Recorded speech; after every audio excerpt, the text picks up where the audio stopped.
Bonjour à tous. Alors ce dimanche, c'est la Pentecôte. Pentecôte, c'est une fête qui est une fête juive qui avait lieu et qui a toujours lieu 50 jours après la fête juive de la Pâque. Évidemment, dans la Bible, on sait ce qui se passe à la Pâque juive. Jésus est mis à mort avant le sabbat, avant la fête, et il est ressuscité le dimanche de Pâques. Et c'est devenu pour nous, les chrétiens, la fête d'entre toutes les fêtes.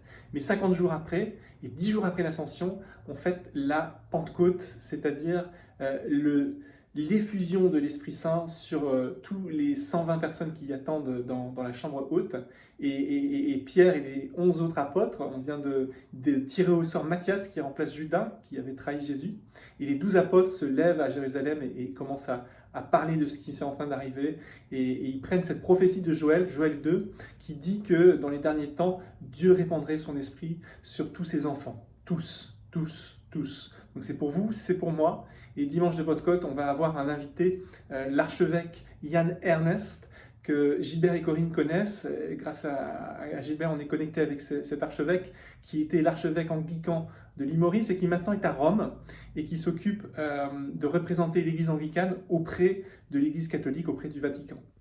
Et donc, Monseigneur Yann, c'est vraiment un puits de sagesse. Il va vraiment nous expliquer, à partir de ce chapitre des Actes des Apôtres 2, eh bien, qu'est-ce que ça veut dire pour nous aujourd'hui d'être remplis de l'Esprit Saint, d'aller proclamer la bonne nouvelle de Jésus, mort et ressuscité pour nous, pour nos péchés, pour nous sauver, pour nous libérer et pour vaincre la mort.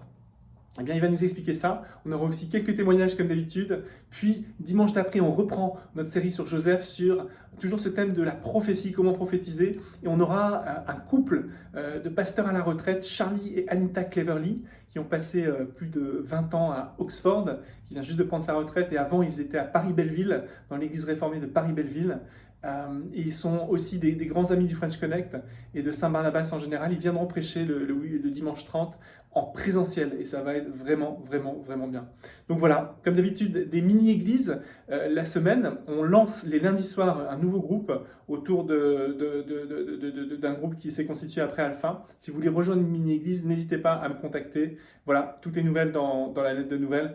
Je vous dis à très bientôt. Soyez dans l'attente active de ce renouvellement de l'Esprit Saint, de cette vague de l'Esprit Saint. On prie pour cela. À très bientôt. Ciao.